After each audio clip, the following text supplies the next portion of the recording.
Hello and welcome to the War Report. We have a whole nother week of news, and we have a returning guest, none other than Fashi Zizek. We'll be calling him FZ for short because that's a bit of a mouthful, but he returns. He was actually on our most popular episode of the show we ever done. Great episode by all means. I'm glad to have him back, but let's dig right into the news. So, you want to start with some G7 stuff? Yeah, absolutely. Yeah, once again, thank you, FZ, for joining us. GSP is out. He is on his direct orders from Putin and Kremlin. So we'll we'll Happy to see be what back. he. Yeah, thank you. Yeah, we'll see what happens with GSP when he comes back. He'll have another awesome trip to report on. Yeah, just our getting our marching orders from Moscow. We get, it's about yearly occurrence. Yeah, he disappeared around this time last year, if you remember. Those of you've been stuck. But let's get right into it. So, 1 week prior to the G7 events, Emmanuel Macron, of course the president of France, attempted to invite Iranian President Hassan Rouhani to the meeting. Now, Trump made a spectacle of Macron going behind his back, and the invitation was pulled off the table. Now, days prior to last weekend, Trump insisted that Russia should be reinvited to the G7 to the chagrin of Macron and other EU leaders. Now, he did a similar thing last year, which created quite the divide, which we went over again last year. But on the first day of the G7, it began with a Trump-Macron public lunch to show the good spirits, of course, between the two. Just a PR event like, oh, look how close the American and French leaders are. Nothing is definitely happening. But Trump, of course, appeared bored and disinterested with his arms crossed during lunch, so kind of defeat the purpose of that. But Macron appeared charismatic and alive with the reporters. Now, Trump clearly sensed that Macron is trying to one-up him, which those two, you get them together in a room, it's pretty much that. And like, I won't even get into it. I'll just continue. But of course, during the G7 meetings, Iran attempted to launch armed drones from southern Syria to perform airstrikes on northern Israeli against IDF forces or their proxies. Now, the attack was unsuccessful as Israel launched a preemptive strike against the facility. Now, the Iran-Israel situation created an international media uproar, with Israel claiming that the Iranians had attempted to attack them. Now, this culminated in Macron inviting Iran's foreign minister, Zarif, to the G7 meetings to discuss the Iran deal, oil exports, current situation, etc. Now, upon arrival, Zarif said that he would not be meeting with any Americans. Instead, he would hold a 4-hour meeting with French, British, and German delegations, including Macron.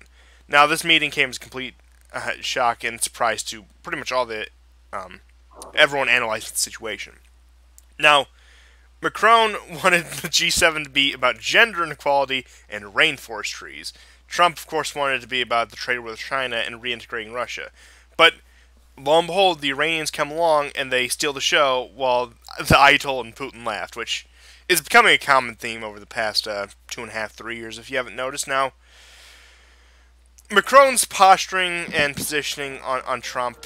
Now, so real quickly, FZ, what is your take on the first set of the meeting between Macron, Trump, Macron sort of positioning, trying to wheel and deal with Iran without Trump? What is your take on this situation? Uh, the Jupiterian president strikes again. I think this is interesting. This is another instance of what people have remarked on before, which is that there's this growing rift between America and the Western Europeans. I think canny leaders like Macron probably see that they want to come out on top in the diplomatic game, throw their weight around. I would just, what what really struck me about that whole meeting and about their disagreement, about Trump sulking and Macron being exultant, about what did look like a diplomatic victory for him, is that the French are more wary of renormalizing relations with Iran than other key EU members like Germany and Italy. From Trump's perspective, readmitting Russia is preferable to normalizing relations with Iran.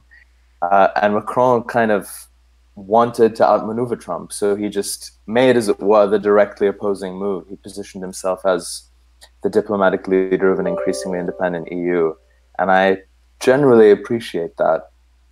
I think on a personal level between them, wasn't it the V-Day celebrations Trump visited V-Day celebrations in Paris, and he and Macron were seen to be very buddy-buddy during those meetings. And Yeah, they held hands. Yeah. They held hands. That's right. Yeah, this episode has probably nipped that friendship in the bud, because there aren't many ways to dress up betrayal as a favor. But yeah, those are my thoughts.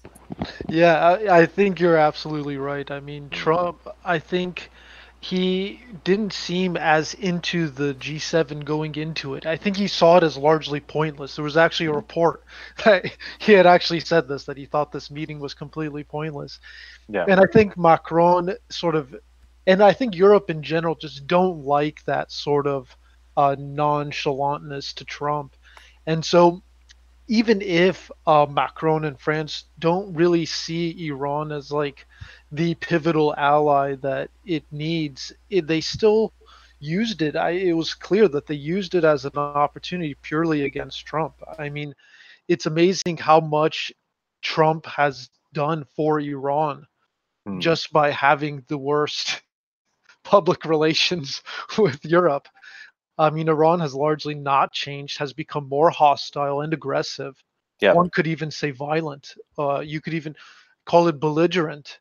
And yet that isn't bringing as much of attention to the issue because it's Trump. His personality is able to mask a lot of these the aspects that would have normally scared Europe. So I don't know if it's so much Iran as more of Macron perhaps wanting to sort of again drift Europe more. Now, do you think EU will be able to get the army and will Macron lead it? I would be speaking as a kind of I haven't looked into the news or into the little dealings, the discussions they're having. They've been discussing an EU army for decades. Whether one ever gets off the ground, who knows? But generally, I think it would be a good thing if they got an army off the ground. And it would be interesting because I mean the issues of NATO came up during the meeting. Who's paying how much, or what have you? And for the EU, it seems like they could just not pay to NATO and just create their own force. And the reason why I bring that up is because France is in a position where they can sort of replace the U.S. on the world stage. And I think it sounds kind of ridiculous, but at the same time, I mean, look at what France was able to do to Libya. I mean, it's an ISIS-run slave state, Right. Right. Sure, the French have a huge army, and I don't know if they could replace the U.S. globally, but they could definitely replace the U.S. in its position in Europe in a way, and they'd like to. They'd like to. Absolutely. Constantine, any thoughts on Trump Macron? I can say no surprises on my end, and pretty much you guys pretty much said all there was that needed to be said, and I sign on to that. So let's see what we have next. I mean, the last thing I will add, it does seem like Macron has been able to quell the Yellow Vest movement by trying to take the upper stage of Trump. I think that has boded him well in the media. All right, so I just want to analyze these Israeli airstrikes real quickly because what was going on was a hot spot in the Middle East, which necessitated the Zarif flying into the G7. So what had happened was Israel struck what they called Iranian targets outside of Israel's border, just inside Syria. And Iran denied that any of the missiles actually, Iran denied that any of the missiles actually hit their targets and that Syrian defenses were actually able to intercept them. But it was later revealed that by Lebanon that 2 Hezbollah soldiers were killed in the strikes. And one of the soldiers killed was actually a high-ranking officer in the sense that he was also the son of an executive of a Hezbollah news network in Lebanon. And then the very next day, Israel carried out another drone attack in Lebanon this time. And the drones were carrying high amounts of explosives. They were clearly on a suicide mission. And again, those attacks were actually aimed at Hezbollah media sources in media headquarters in Lebanon. And so it's interesting that the attacks were not only directed at Hezbollah, both in Syria and in Lebanon, but it seems like they were focusing on people related to its media wing. And so the Israeli leadership is clearly escalating in the region. They've had strikes in Iraq, Syria, Lebanon, and then also in Yemen in just a 48-hour time span. And there's many ways to interpret this, and I'll pass this to you guys after as to how we can interpret this. But you see, I've seen two sort of competing narratives, and one.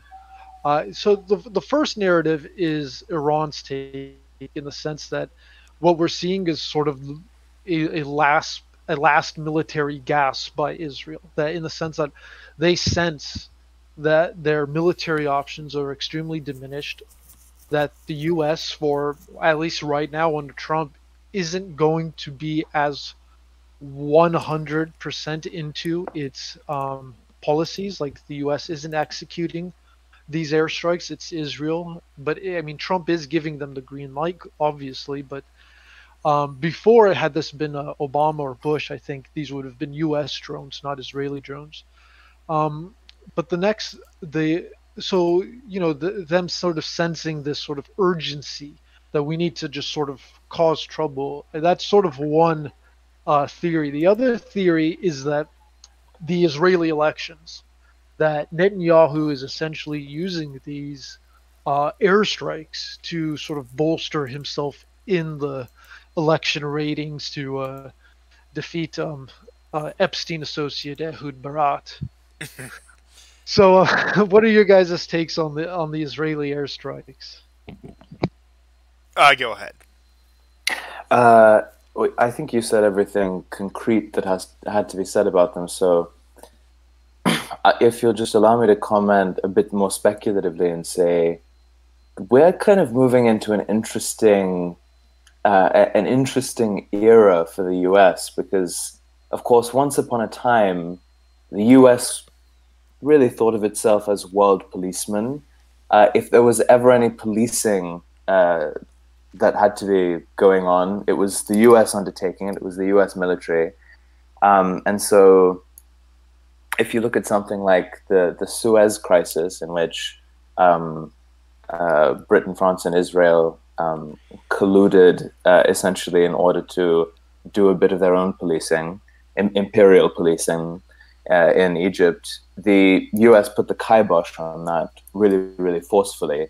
Now we're moving to this odd period in which states do act in a way as proxy policemen. It's like the US is outsourcing its policeman duties to other states. Mm-hmm. And I don't know how much of I don't know how considered this is as a policy, just because it doesn't really matter.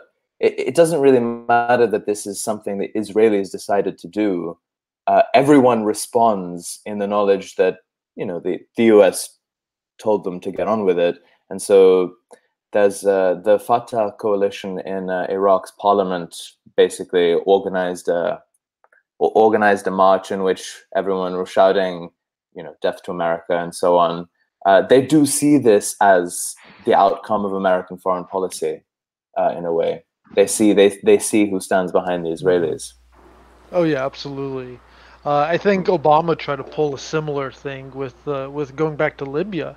I mean, it was Sarkozy and France who were leading in the airstrikes, but Obama tried to hide behind France. This is a French NATO-led coalition. And it's this sort of outsourcing, as you say, it does add certain layers of obfuscation, sort of in the same way like it works in capitalism. You don't know who the parent company is because there's all these shell corporations in between executing parts of the process. So, no, I can totally see that. Yeah, but you took the words right out of my mouth on Libya subject, how ever since Bush we've had this move to multilateralism, because under the Bush years, especially Iraq, it was like, oh, America is so aggressive. We can't just let the Americans act so unconstrained, play world police. Of course, Obama, you get, this NATO coalition intervention against the Libyans. And even under Trump, even the last serious strikes, he was saying, oh, in conjunction with our allies, the UK and France, we're going to strike Syrian targets where they develop chemical weapons. So, yeah, even though Trump, despite his rhetoric, he still plays in that game. And, yeah, I think it's fair to say that, of course, like in Iraq, as we were just discussing with the protests, that it's viewed as functionally one unit. And I think a lot of this too, it's sort of incoherent when we look at it. Like, America has such great power and reach, but at the same time, these other parties are exercising its will. I think a lot of it has to do with the breakdown of the narrative of nationalism and the nation state in general. I mean, if New Zealand was to perform these airstrikes, it would have had the same effect in the long run, in terms of that it reinforces the this sort of system, the global system that does emanate from this place we call America. And so I think that when we look at when we see different sectors of the empire acting out, whether against another nation or a nation within it, we can only assume that the head of the body is fully aware. So at no point do I think that Israel actually performed these airstrikes without Trump or without U.S. information or CENTCOM knowing what was going on. It's pretty clear that uh, that Trump is condoning these, and I think it does have a lot to do with the election. I mean, the airstrikes did seem a bit belligerent. There was actually another group of strikes today too. I wasn't able to get to those, but a lot of them aren't even really that successful. Even if it does kill like a 1 to 2 Hezbollah soldiers, this is like drops in a bucket, right? I mean, So especially in Syria, where their missiles are getting down by S-200s of all things. In my opinion, of course, coming at it from a strange position of bias when we're speaking about Israel of all topics, Israeli military operations over the past, I would say, since the war in Lebanon, since the 2006 invasion, have looked extremely ineffective. yeah, and I think this goes to Iran's point that a lot of this does might just be like these sort of last military attempts that we'll see, the last aspects of their strategy that's left over. Because when you look back at the earlier 2000s wars between Lebanon and Israel, I mean, Israel was just so much over equipped, had more manpower. It was just everything was tipped to its scale, and it still couldn't win. But now we're like 13 years ahead, and we live in a situation in which the powers that resist Israel and Saudi Arabia in the Middle East have only increased in strength. And so, I think as Americans, it's kind of weird to think like Israel might not exist one day. It almost seems like a weird fantasy. But at the same time, when you look at the military, the reality of the military situation, uh, Hassan Nasrallah of Hezbollah puts it best. It's a spider web. It's literally just a spider web, and so I think, but the spider web is obviously guarded by a very big dog. Now, I wanted to field a couple questions to just both of you. I've seen more of the tinfoil hat side of the internet say this, that there will be an Israeli strike on Iran. How much do either of you buy into that? I'm more doubtful on that claim, but I figured I'd just throw it out there. Yeah, sorry, Go go ahead. on. No, you go ahead. Um, there have been there have been there's been talk of this for decades, among the Israelis and internationally speaking, that the Americans will sanction the Israelis doing something like that seems to me to be just really unlikely, because everyone knows where the say-so, everyone knows where the go-ahead comes from when it comes to the Israelis. So we'll see that on the day that the U.S. is actually ready to prosecute war against Iran. That's when we'll see an Israeli strike, maybe, but not before that day. Not as an isolated event, I think. I mean, I could see it in the sense that Netanyahu wanting to like boost his ratings. I mean, let me find out when the date the election is, but I the think it's Israeli November. election is, yeah, it's coming up, and I know the Epstein stuff was just damaging to Ehud Barat. And so let's see, the latest polls right now still have, uh, yeah, Netanyahu way ahead. So I mean, I don't see Netanyahu doing it out of for election purposes, and if he did, it would just be like a meaningless strike that probably hits a bunch of dirt. Oh no, we hit an empty warehouse. Like how much damage we've done to the Ayatollahs. I mean, yeah, I mean it will be Purim Fest 2019 if that happens. But no, God forbid. Let's just hope nothing happens. But yeah, overall, let's see. Now let's move on to Trump Russia. Oh, okay. Let's dig right into that. Mm. But first, actually, So, there was another question I wanted to okay. ask you in regard Oh to yeah, yeah, sorry about that. So, as we just laid out, Israel's position is only growing weaker and weaker.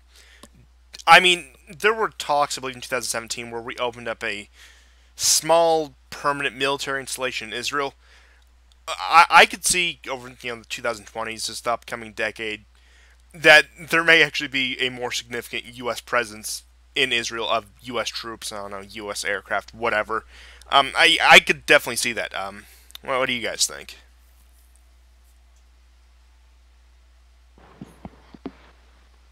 I don't see why not. You know, when you look at, especially with CENTCOM currently, I think their biggest base is in Turkey. And so I don't know how long that relationship is going to last. There were talks about moving the CENTCOM to Jordan, and I mean Jordan is just a weak client state. You know, they're going to do it just for the money They that roll over comes to with it. whoever's dominant at the time. I mean, they've played nice with the Iranians. Jordan's strategy is just bend the knee in order to survive, which I really can't blame them, but that's beside the point. hmm Yeah, no, and also coming from Trump too, if he were to send more troops to Israel, you know, I think it would probably send a bad message, only because you see a lot of his tweets nowadays in which he's just so, forcefully, trying to present Israel's side. I think a lot of that does have this sort of reverse effect in the media where more and more people will look at that and just wonder why is Trump so concerned. And I think it even comes from even the sort of anti-Trump people too, who sort of may even agree with the sort of foreign policy, but don't like it when he's doing it. You know, it's this sort of weird sentiment amongst a lot of people where it's okay if it's not okay if Bush does it, but it's okay if Obama does it, sort of thing. So honestly, I see America's foreign policy and American imperialism expanding or strengthening more so under a Democratic president going forward. I mean, the Republican Party has been so tarnished by Trump as the party of white nationalism, the party of racism. I don't think they'll ever be able to escape it. And if you think about how bad, how many Americans don't even get it, who can't see through that. I mean, it's worse internationally.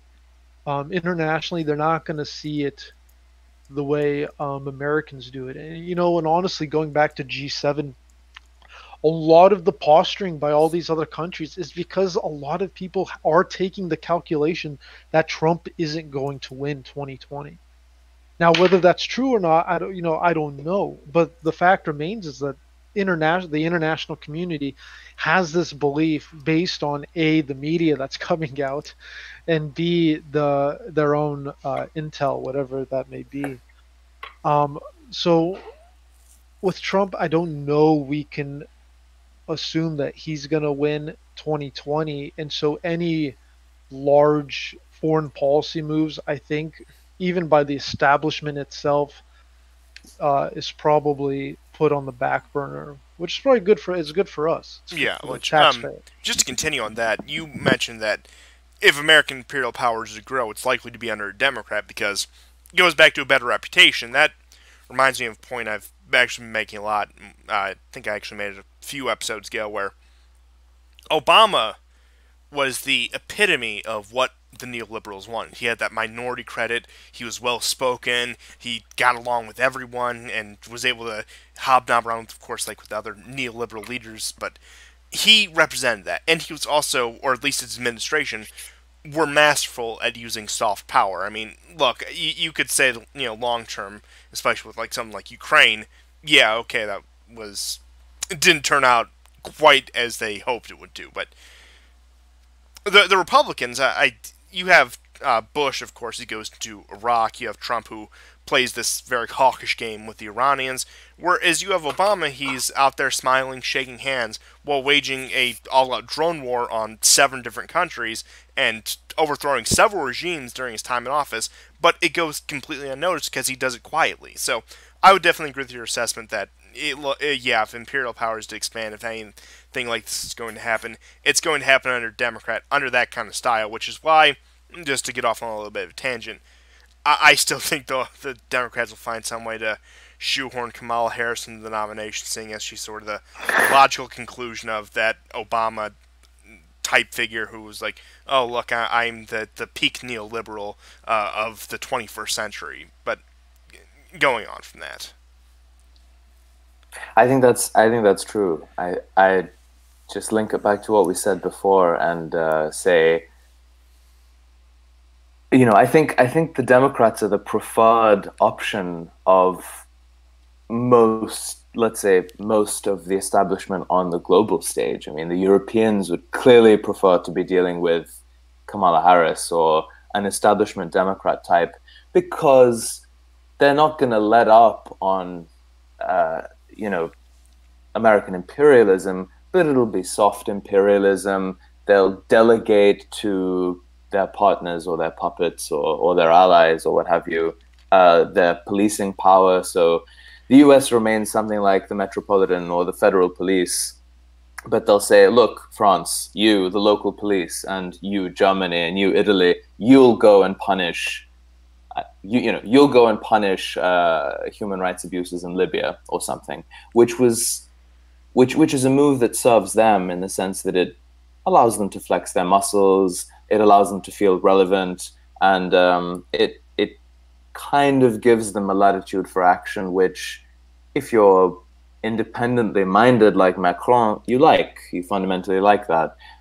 Whereas, in one way, I think successive Republican administrations have just the Republicans are now associated in everyone's minds with a really directly aggressive and muscular American foreign policy, military interventions, and I think that's kind of what they're associated with as a party now, which is why they're less popular abroad than the Democrats are. And that's why I take Macron's positioning seriously. I mean, let's say that a Democrat does win.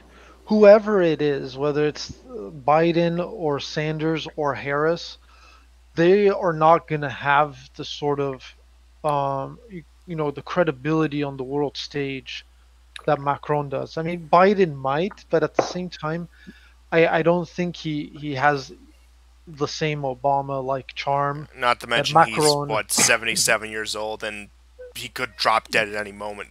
I mean, people would look at that kind of thing. Same with Bernie. I mean, Yeah. a lot of the Democratic frontrunners are already 1 foot in the grave, but I go on about that all day. I digress. Yeah. No, it's true though. And so Macron, I take him seriously because here, let's say Trump does lose to one of these other people. I mean, they're not going to have the same weight internationally. And I think a lot of this is what Trump was saying during the election with like Obama, and he was bringing it up too with Russia, that Obama kicked Russia out because they outsmarted him, and so there is this sort of Trump is right that there is this view in the international community that Democrats are easier to just get your way with, and one could see that that's it seems pretty clear that that does seem to be the case. But at the same time, Trump's sort of solutions to it are like within that same sort of system. It's not anything that actually divorces America from that sort of what he accuses of theft often by these other countries. And so Trump is right. And so I think Macron is sort of eager. He's ready to pounce. He's ready to do a French pounce on the situation because, I mean, what is Kamala Harris going to do at a G7 meeting, I mean, or at a UN meeting? It's just not the same sort of credibility, I think, that unfortunately Trump does wield right now. I mean, he does have the I mean, people have to listen to him whether they like him or not. That's not going to be the case with Kamala. And if they do listen to her, it's because they see something to get. Right. I mean, what's Kamala going to do? She's going to go and she's going to discuss. She's going to discuss the topics that they're supposed to discuss. She's going to discuss gender inequality and various bureaucratic solutions to that so-called problem, and she's gonna sit around and discuss with the rest of the elites how they're going to put a band-aid on the rainforest. Yeah. Yeah, the direction that Macron wanted the G7 meeting to go is the direction that the liberal world is supposed to go toward. We're supposed to be talking about gender inequality and rainforest trees on an international scale right now, regardless of what Israel's doing. And so this is why I think we have to sort of appreciate what Iran is doing on a historical level.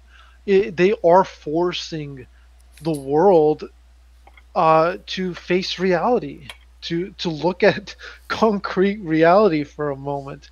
I mean, it was an unsuccessful attack by Iran, but the fact that Israel interpreted it as a possible or soon-to-be attack on Israel, I mean, that is the baby of the world. That is Israel is the baby. And so it is heresy on an international level to attack it. Yet the world isn't supposed to see that way. They're not supposed to. It's weird. Like, Israel's the baby, but don't notice the baby. Don't look at the baby. So it's this weird relationship.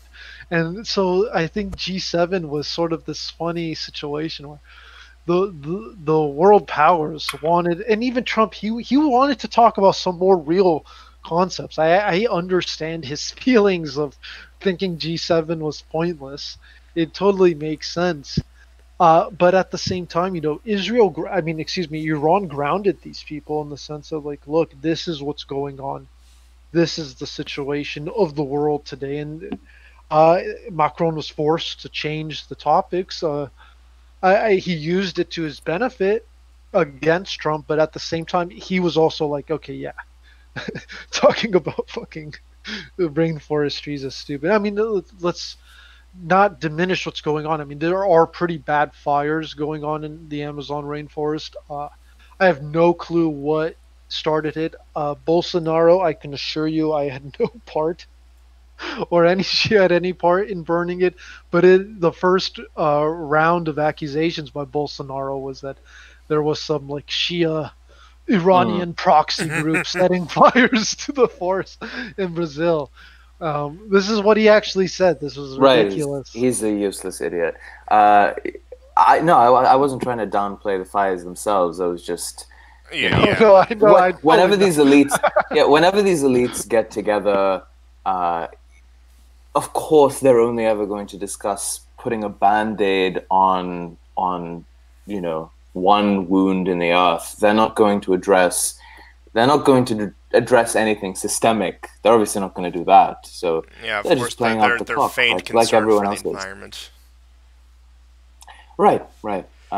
If they were actually to do something, but in a way, I wish we had really radical, really radical leaders, because the way people speak about the elite today, they're involved in all these conspiracies, they have all these malign plans. I actually think that what's regrettable about them is that they might have plans, but are they really willing to address? No, they're not really willing to address long-term problems. They just deal with everything as it comes up, and that's obviously no way to deal with the population bomb. That's no way to deal with environmental degradation. You can't address it by putting a band-aid on it in the here and now. I do have to backtrack a little. So, of course, Trump bored by the G7 topics. Macron's biggest mistake with that was not putting gay rights on the agenda, because he would have been all over that. Yeah, so long as we can spread gay rights to Zimbabwe, he would have been Yeah. completely on board with it. No, that's so true. All right. What else do we have? We have Russia rejected. Yeah, do you want to tell us a little bit about the senator that Russia rejected? Yeah, so they rejected two. One of them was Ron Johnson, who is your pretty standard neocon. He's Russia hacked the election. Oh, we have to stand up to Russian aggression, whatever. But the other ones they shot down was Chris Murphy, who was actually pretty dovish on foreign policy. He's pretty in line with Rand Paul. He was up there when Rand was really going against Saudi Arabia, putting out the resolutions trying to stop the arms deals. He was up there like co-sponsoring all his bills. Now, the Russians didn't give much of a reason. It's just this is the second senator they've banned. And of course, they've been trying to put congressional delegations over there to talk about arms control. So, yeah, I viewed this move as odd. It didn't surprise me that they banned the one Republican senator, but again, Chris Murphy came as a shock to me considering his positions, especially when last year, last July, I believe it was, they welcomed Rand Paul and a delegation of other congressmen, other senators that were, of course, pretty like-minded to him. But yeah, that kind of struck me out of left field. But I'm not too surprised. Any thoughts on Russia denying these two U.S. senators visas? FZ? Uh, I only just heard about this. I don't know. This is just I don't know. This is just like a tiny tiny happening in a much broader. Yeah, it's just this. It's not even a flashpoint. It's just an event in this long and ridiculous new Cold War. It's just world powers Unnecessary picking at Cold each War. other. Yeah, I It's a mean, lot of that tit yeah. for tat stuff. I understand. I think the Russian embassy basically responded to the Americans by saying that Johnson had, I don't know, he'd made some Russophobic remarks or something like that.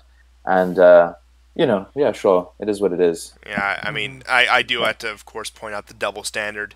It was great when Israel banned the two Muslim congresswomen from entering the country because of their deeply anti-Israel views. But when Russia says, "Oh yeah, that this senator from what is it, Wyoming, he has some very anti-Russia views, and we don't feel comfortable having him in the country," that's an outrage. Yeah, and when you brought up a good point with Murphy, him being more of a Paulite, dovish on foreign policy. Russia denying his visa, I mean, it could just be a categorical move, absolutist, but it could also just go back to the fact that Russia does have weird intel on America. Like we've discussed before, how Russia was actually promoting Black Lives Matter events during Mm. 2015 and 16. Whatever the reason may have been, I think it was a poor calculation by a lot of of Americans' enemies to think that Black Lives Matter was actually a viable movement. Yeah, let's not pretend like Russia's into. I mean, I'm not gonna say it's like terrible and they're completely incompetent, but let's not pretend like the FSB, GRU, these successors of the KGB, are the most well-oiled machines there are. There's better out there. Definitely Chinese. You could even say the CIA, even considering all their blunders. Definitely Mossad, and I Mhm. would say like British. Pretty much all. I would say out of all the major powers, Russia probably has one of the weaker intelligence agencies, but we could do an entire show on Yeah, that. and no, and there's actually something to that because I mean, if you look back at I forget the woman's name, but the lobbyist, the Butina. Russian lobby, yes, she was. So like, let's just Russia says that she's just innocent. She's an innocent Russian civilian who's been arrested, a prisoner of war almost, or a political prisoner. But if we were to take the U.S. government's claims at face value that she was actually this like Russian spy, it is it would seem like that's a really poor intelligence uh, operation in the sense that like they were going this NRA route and this sort of like Black Lives Matter route. It wasn't. I don't know either of those are really uh, movements that could have destabilized the U.S. federal government. I think it's a really foolish thing to think. That's what they're spending all their. What's the Russian currency? Rubles? Yes, Rupees? rubles. Mm. Rubles. Yeah. I mean, if that's what they're spending their rubles on, it's a waste. Because if it was correct intelligence, if they actually do have these good intelligence officers, I don't see why they wouldn't meet with, or at least not see Chris Murphy as totally not an hostile. Now, in the Chris Murphy case, I'm willing to say they're probably just like drawing a red line, saying, "No, none of them come over here, not at all." Yeah, yeah, yeah, totally. I see that too. All right. Should we let's talk about Trump's tweets, his Oh, Conti tweets. let me pull up the exact tweet. Let me just get it right here on my phone because our wonderful president support definitely a friend of European nationalists and populists. Out of the entire crisis in Italy, he comes out with this real shiner. And it appears he deleted it, but I'm still getting like the screenshot Are of you like the serious? failed. I'm No getting the failed way. to load tweet button, but what it says right here is I'll screenshot if anyone wants proof. Starting to look good for the highly respected Prime Minister of the Italian Republic, Giuseppe Conte. Represent Italy powerfully at the G7, loves his country greatly, and works well with the USA. A very talented man who will hopefully remain Prime Minister, and it appears he deleted that after probably realizing he meant Salvini. You think so? Yeah. I wouldn't be surprised, but or I don't know, maybe he was instructed to make that tweet by one of his many handlers, and then somebody else came along and said, "You don't know what you're doing. Delete that right away." Mm. I think that's likely. Yeah. Well, yeah. I mean, I when I first saw the tweet, I thought he was just throwing Salvini under the bus. I mean, it read like that. I thought it Well, was I'm seemed. not sure whether I'm less comfortable with him, like actually meaning it or going back and deleting it. I'm not sure which is worse. That one Twitter user we follow, Selim Bradley, Yes. he had an interesting theory that Trump was sort of trying to cover both sides in case Salvini doesn't last. So it looked like he picked the right guy, sort of like what happened with the Alabama elections with Roy Moore. Yeah, Uh, he's just trying to back the winner and probably has some insider information that The rest No, of us and the aren't tweet privy. is still up. The tweet is still up. He meant Conti. Probably just my internet then, not loading it. But yeah, that's false alarm, I guess. Yeah, yeah. No, I think Bradley might be right that this might just be one of those this Alabama situation being played out in Italy where Trump is trying to cover both sides of his ass. What else would you expect from the man Mm. who is making America great again? But with that out of the way, No, yeah, yeah. No, that's an interesting take because uh, they might be privy to information we don't have, and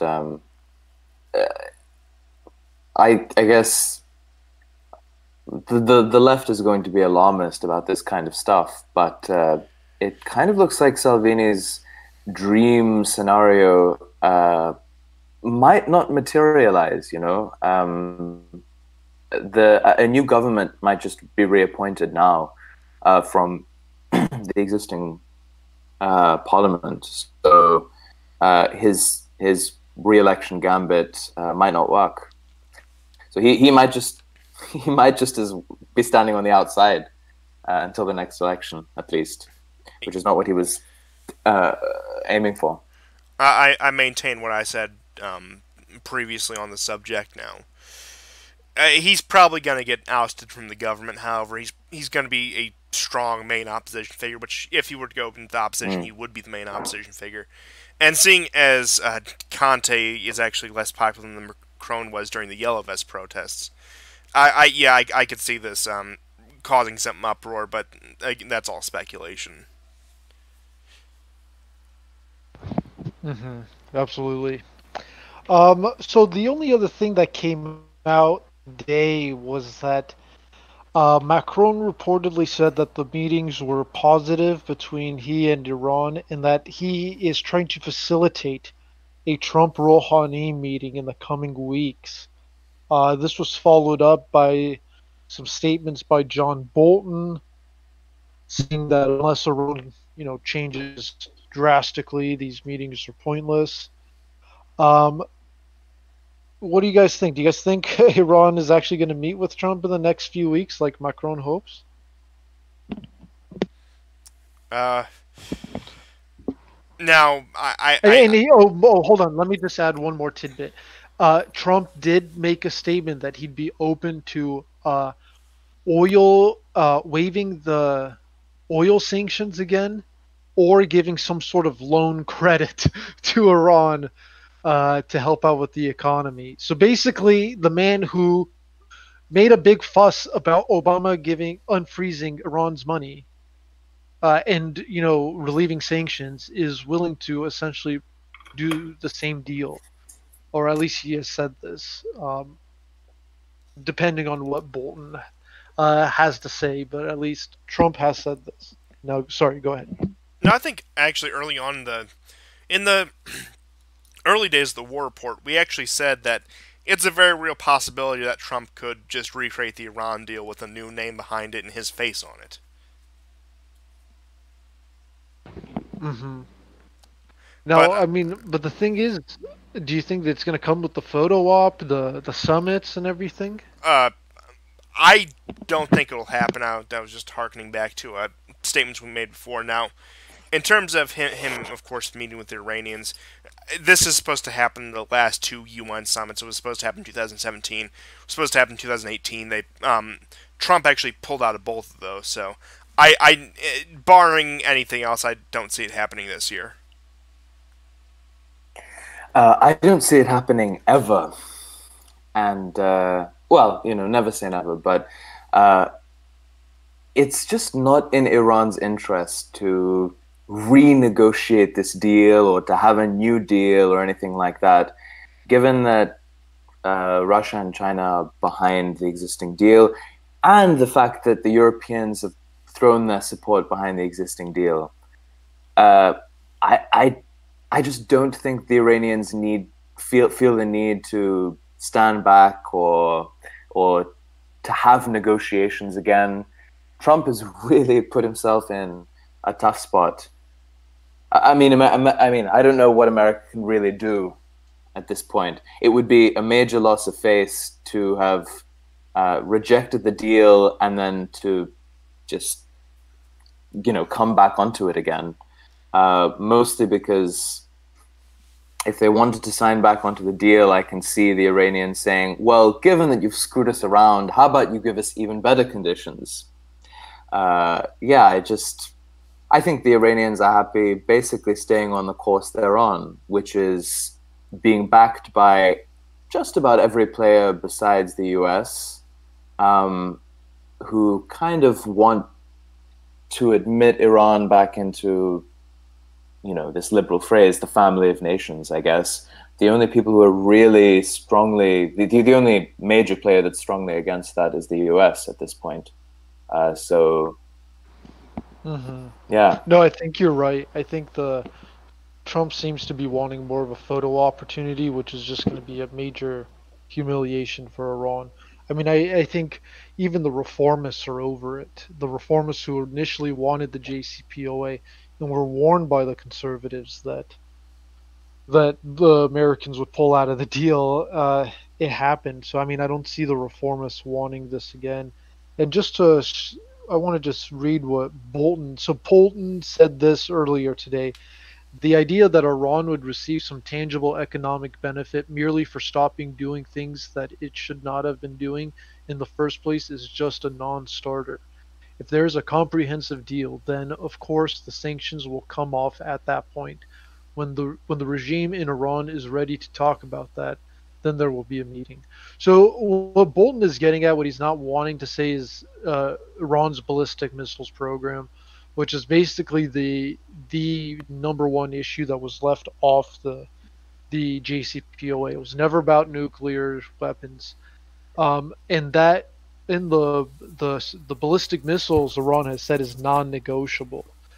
So I think whatever desires Trump and Macron might have, I think the Iranian leadership and Bolton, I think they sort of see it the same way, in the sense that this is just an irreparable relationship at this point. But who knows? I mean, I don't see Trump ever firing Bolton, no matter how bad Bolton is to his administration. Well, just to put in perspective, Bolton compared Trump to John McCain, and he still has a job. Yeah, it's weird. Like, here, Trump has fired everyone, essentially. I mean, he's fired so many people who's come into his office outside his family members, essentially.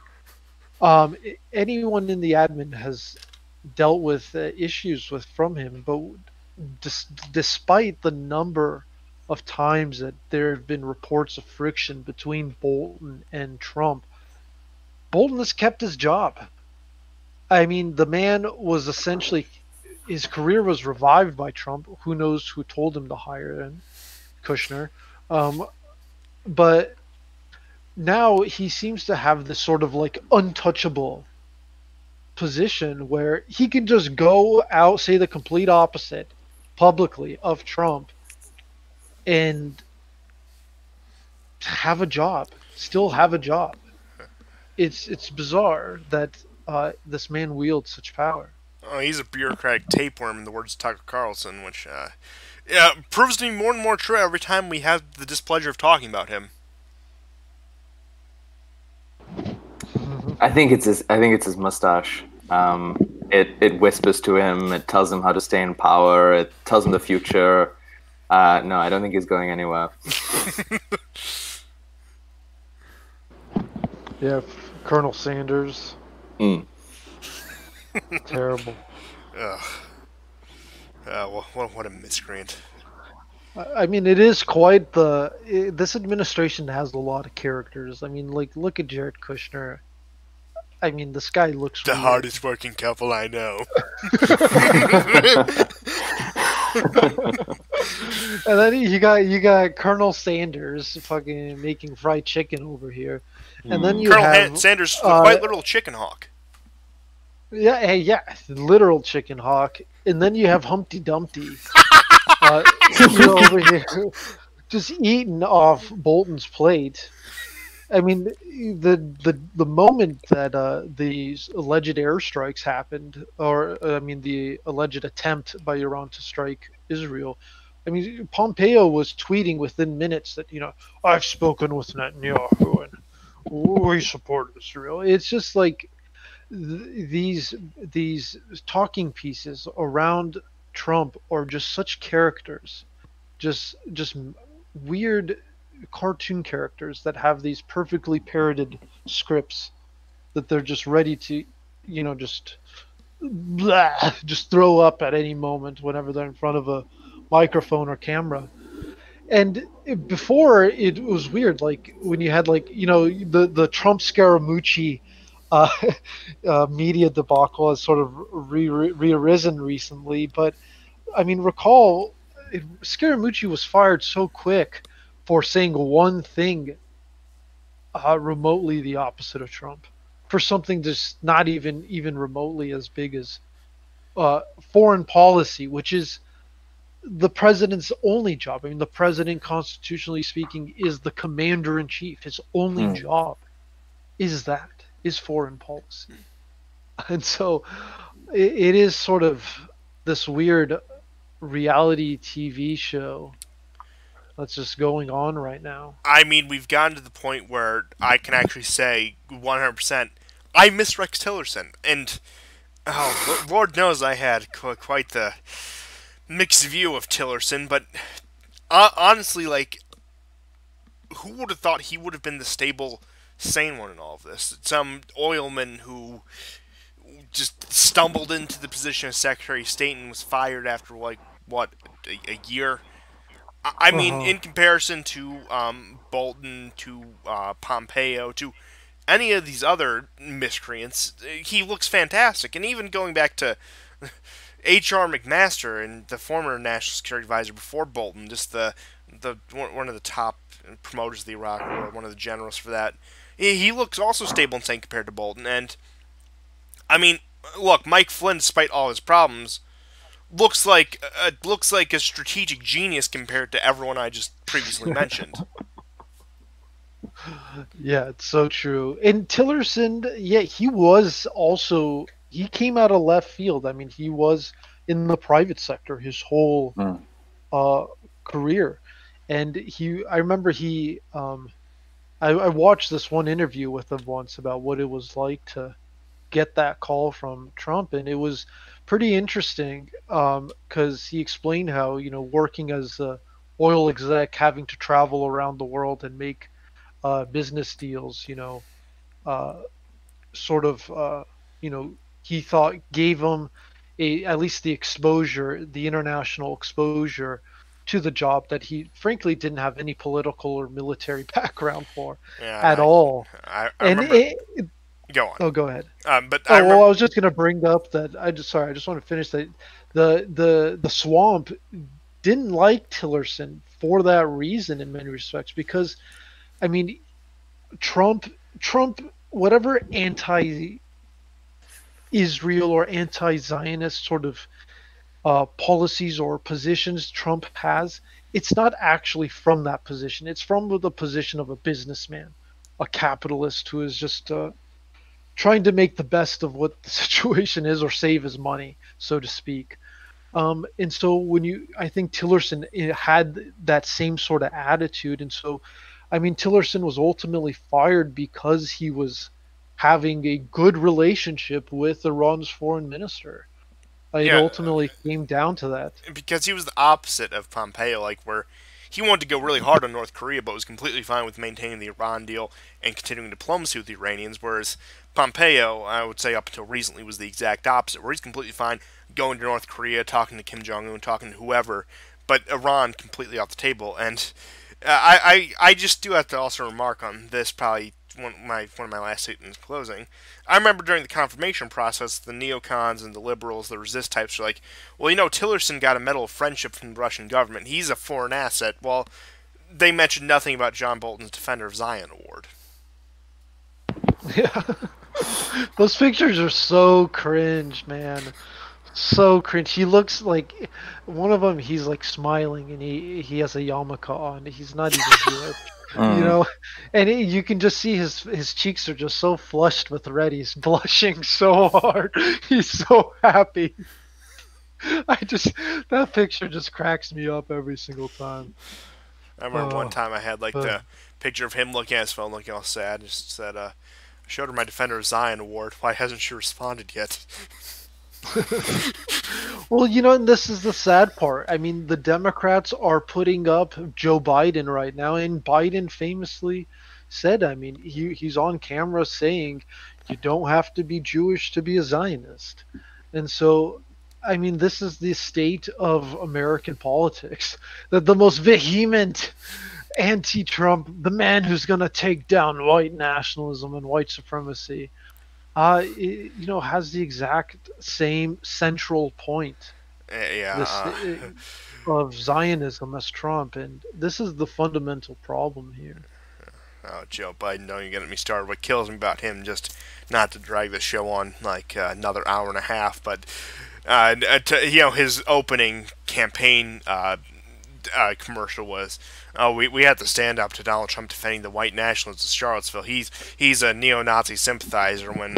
Of course, he was the vice president of the administration that support groups like the Azov Battalion, and of course, not that Trump has been any better this term, the Gulf states, but it's Joe Biden running against Trump, criticizing him on these things in particular is just the pot calling the kettle black. I mean, I can guarantee you Joe Biden's going to get forced in a position by the further left party where he's going to have to denounce some degree of Israeli action, at least against, at least in the West Bank. Whereas, then they'll go back to that clip. Oh, you don't have to be Jewish to be a Zionist. So, yeah, that'll be interesting foreign policy debate if that's the 2020 running.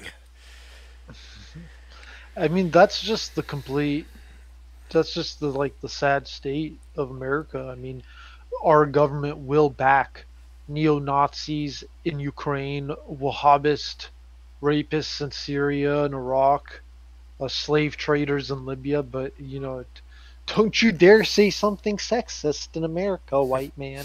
Oh, It's like you this. typed G in an N-word tower. Yeah, you're gonna have to pay a visit to Guantanamo Bay.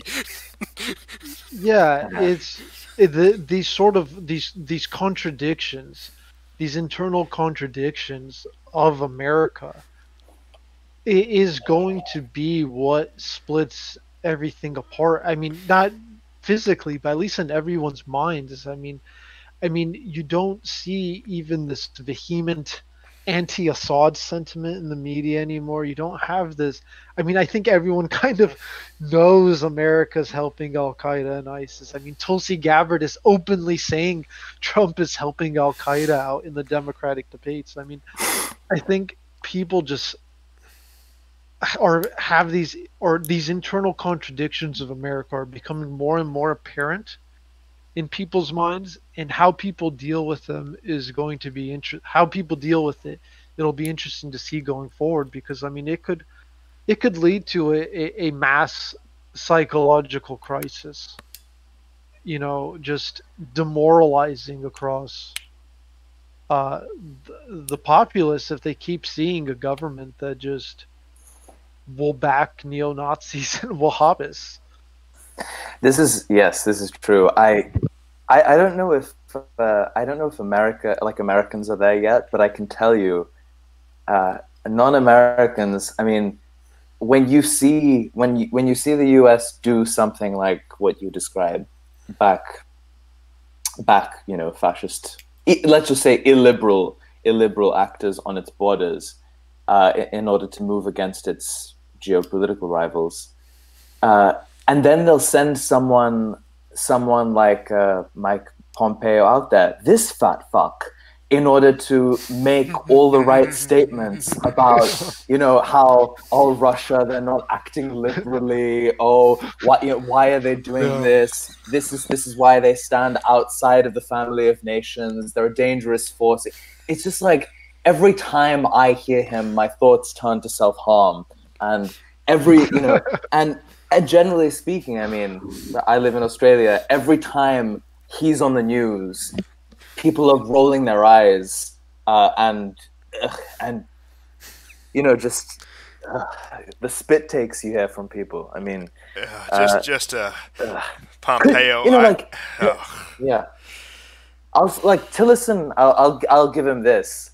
I guess no one particularly liked him when he was in the position, but compared to Pompeo, Tillerson was such a quiet, pleasant.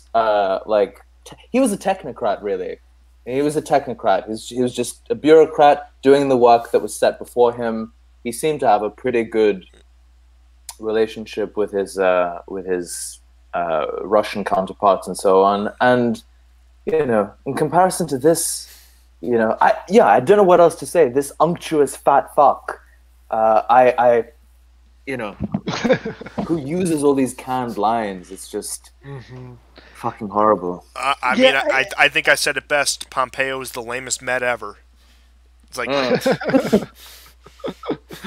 And you bring up a good point because I mean, Constantine and I live in America. We're in the middle of the empire, so it is kind of hard to see from what the storm looks like when you're in the eye of the storm, so to speak. But the difference between the American Empire and say like the ancient Roman Empire, or what have you, is that America is using actors to not enforce its laws. Like you were saying, like they prop up these illiberal actors while declaring itself the champion of the liberal and free world, right? And whereas say like these ancient empires, they backed whoever enforced the laws of Rome or what have you, or of Genghis Khan. Like you knew what you were gonna get. There wasn't this sort of like, we're gonna back these people who totally hold the opposite views of what our empire stands for, but they will secretly be doing our work. There wasn't this sort of nefarious sort of deception involved. There was this just outright exoteric, just straight up power and enforcement. And so, in that situation, there aren't these sort of internal contradictions of narrative. But that you have that here because we are an empire by deception. it does remind me of what I heard once. Kind of goes back to your relationship with your mother and your father. I mean, you could say that China and Russia behave more like a father figure, where it's like, I don't care if you like it, you're going to do it, and shut up about it. Whereas America comes from like more the mother perspective. It's like, I can't believe you don't want to do this. You better do this and have a smile on your face, or else it's going to be way worse for you. And you better thank me for the pleasure of it.